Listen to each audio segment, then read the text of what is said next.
Čaj tak nejak sa do našeho života dostal veľmi dávno. Je tomu už asi 20 rokov, čo sme opustili naše prvé úplne zaľúbené miesta, pretože ja som robila vo výskume fyziológa. Manžel učil matematiku a chémiu. Veľmi rád, talentované deti. Ale bola taká doba, bola revolúcia a dostali sme sa vlastne k bonsajom a čaju, ktoré nás veľmi, veľmi zaujali a vlastne poznačili celý náš život. Venujeme sa tomu doteraz, hlavne kvôli tomu, že veľmi skoro sme začali cestovať.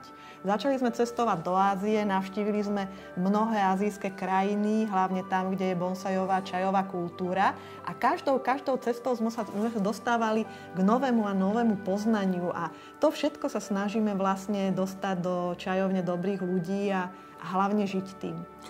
Čaj a bonsaj je veľmi inšpiratívny. Ja musím ukázať, pozrite sa, toto všetko, čo tu máme pred sebou, vlastne súvisí s čajom.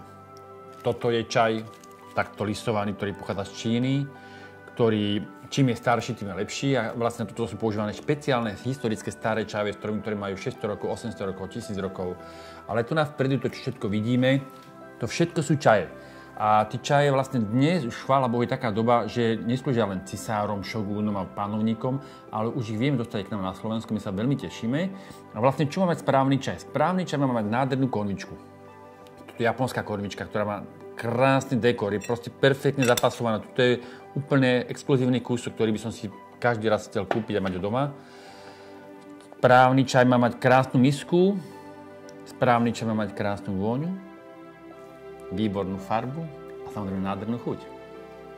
Je veľmi dobré, čaj je vlastne taká vec, taká komodita, nechcem povedať tento odborný alebo teda obchodný výraz, ale je to tak veľmi široká. Čaje môžeme mať a piť ako zelené, ako biele čaje, úlongy, čiastočne fermentované, čierne čaje a takisto puéry, v tej forme, ako sa kedysi lisovali, do formy čajových koláčov, tehličiek alebo rôznych iných zlisovaných tvarov, pretože zaujímavosťou takýchto puérových koláčov je, že takto čaj zlisovaný zreje. To znamená, že za 100 rokov môže mať hodnotu auta alebo menšieho domu. Stretli sme sa s takýmito koláčmi na Tajvane, pretože naozaj veľmi veľa čajov sa stáva momentálne a čajové keramiky takou predmetom zbierania.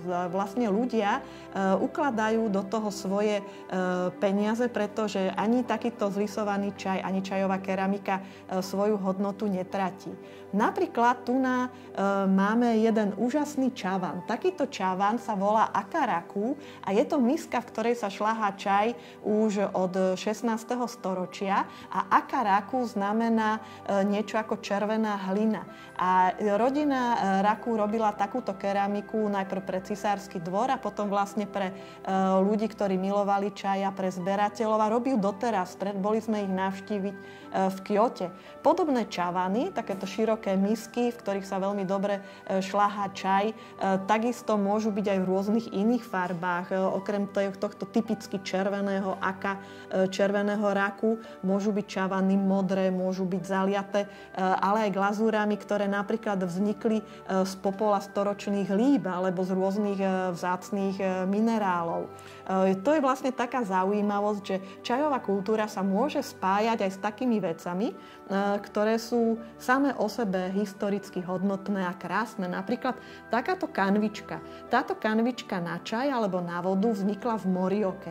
Morioka je mesto medzi vulkánmi na severe Japonska, kde sa vždycky veľmi dobre kovali meče a liali takéto vlastne čajníky a tetsubiny, nádoby na vodu. Takisto majú vždycky vysokú hodnotu a často sú predmetom rodinného dedičstva. Nedá mi nepovedať, že proste to je rozdiel medzi starou dobou a možno dnešnou európskou, možno americkou dobou, že medzi handmade a handmade je veľký rozdiel a to znamená, to platí pre keramiku, platí to pre liatinu a platí to samozrejme pre čaj. Keď je krásny čaj, jak je tu na ten Paichao Inchen, to znamená biele vlasy, čo tu máte, má krásne ihličky, ktorý je proste len z púčikov robený. Alebo ten čaj, ktorý je vedľa, volá sa, že Oriental Beauty. Je to vyslovený čaj, ktorý sa robí na Tajvane pre krásu žien. Je to čaj, ktorý vďaka cikádam sa robí.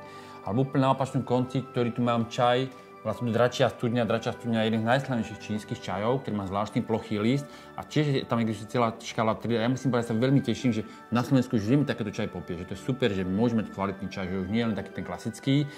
nemenovaný, nechcený a bez chute, bez vône, čaj, ale krásny, kvalitný sypaný čaj. Teda ak hovoríme o čaji, samozrejme vždy hovoríme o sypanom čaji, lebo sypaný čaj sa zberá ručne, robí sa z lístkov a fakt je tam len púčik a 2 výhonky a toto je to, čo sa vlastne považuje za čaj a to, čo vlastne by malo byť v dnešnej dobe ako samozrejmosť.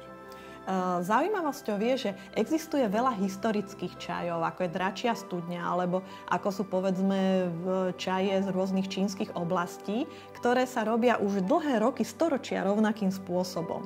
Ale na Svetovom kongrese čajovom v Japonsku sme sa stretli pred niekoľkými rokmi aj s čajmi, ktoré sú vedeckého typu. A to je, myslím, že veľmi zaujímavé, pretože sú to čaje, ktoré japonskí vedci momentálne vyvíjajú tým spôsobom, aby zdravotné účinky zeleného čaju sa veľmi, veľmi zvýšili. A tak vznikol napríklad čaj Kate Benifuki, ktorý veľmi výrazne si vie poradiť s alergiami, alebo GABA čaj, ktorý vlastne zvyšuje imunitu a takisto podporuje mozgovú činnosť. A predovšetkým čaj 001, čo je momentálne čaj, ktorý spája najkvalitnejšie japonské čaje a naozaj vie človeka povzbudiť lepšie ako káva a naozaj liečí. Má vlastnosti tie najlepšie, ktoré čaj môže mať.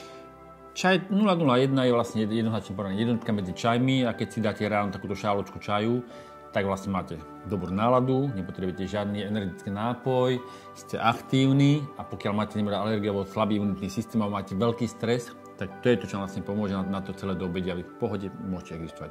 Ja hovorím, že čaj dáva čas za priateľov a dobrý čaj patrí do dobrej rodiny, preto my vlastne pravidelne pijeme dobrý čaj nielen s manželkou, ale aj s deťmi. A vlastne musím povedať, že keď zavoláme naše deti z poschudia, že dáme si čaj, prídu dole, nech majú akúkoľvek prácu, či sú počítač, kamarádi alebo mobil, určite prídu k nám a dáme si čaj. Príprava čaja je v zásade veľmi jednoduchá. Pre čaj sú dôležité niektoré vlastnosti a to je teplota vody a vlastne čas, ktorým sa luhuje. Ja to vždycky tak ľahko ukážem, že čaje existujú od zelenej farby až po úplne tmavú a čiernu farbu a presne tak, ako je rozpätie tých čajov, tak presne funguje teplota. Pri tých zelených čajoch je teplota okolo 70 a čím je ten čaj tmavší, tým je tá teplota vyššia a pri takom čiernom čaji použijeme normálne vriacu 100 stupňovú teplotu. Pokiaľ chceme robiť dobrý čaj, tak je dobré, keď máte dobrú konvičku. V dobrej konvičke je to proste veľká zábava a veľmi pekne sa nalieva, veľmi pekne sa luhuje. A tá doba, ktorou sa vlastne luhuje ten čajík, je podľa toho, aký to je čaj. Ak je to viacnálový čaj, tak sa luhuje nejakú minútku, 2. Ak je to jednonálový čajík, ako taký napríklad známy Darjeeling alebo nepálske, himalajské čaje, tak tá doba je 3 až 5 minút, keď ten čaj zalejem a vyluhujem a mám pripravený čaj. Ale veľmi dobre sa osvedčila už pred stáročiami a v tejto dobe tiež viacnálevová príprava čaju. To znamená, že čaj znovu a znovu zalievame niekoľkokrát po sebe. Musí to byť samozrejme kvalitný lístkový čaj, ale práve tým zaliatím dostaneme niekoľko nálevov a každý má iné vlastnosti. V prvom je najviacej aktívnych látok teínu, v druhom náleve je najviac antioxidantov a tak ďalej. Rozdeľuje sa aj určitá taká horkosť čaju a každý nálev si môžeme vychutnať aj po chuťovej stránke a najmä si takto pripravujeme čaj fyziologicky najsprávnejším spôsobom. S pitím je to ako s jedením. Ak vám dám do nejakej plastovej misky s plastovým príborom, nikomu to nechutí. A ak vám dám na krásny tanier s dobrým príborom alebo pohár, ktorý je špeciálne určený na whisky alebo na šampanské, tak takto isto funguje keramika na ten čaj. A keď mám takúto peknú keramiku, tak proste je to super. Je to príjemné popíjanie. Teraz je veľmi moderný kung fu štýl, ktorý je vlastne viacnálová príprava čaju, ale určite moderná je teraz aj čaj matcha, ktorý sa vlastne šľahá presne v tých čavanoch pomocou tej metličky, ktorá sa dá vlastne použiť a je to vlastne veľmi aktívny, osviežujúci čaj, ktorý sa vlastne dá veľmi ľahúčko a veľmi jednoduchým spôsobom urobiť. A už nemusí byť len ten shogun alebo ten samuraj, aby som si takýto čaj vedel dopriať. Naša čaj dobrých ľudí vlastne není obchod. My vlastne čaj vozíme pre seba. My sme na seba veľmi nároční, máme radi len dobrý čaj a dlho nám trvá, dokiaľ nejaký dobrý čaj vyberieme a vlastne vozíme len ten čaj, ktorý by sme si s priateľmi dali. Žiadny iný čaj nevozíme a tým, že vlastne si všetko vozíme sami zo všetkých tých krajín, tak sa snažíme, aby sme vlastne mali fakt dobrý čaj, aby sme hocikedy si mohli hoci ktorý čas, hocikým. Není obchod.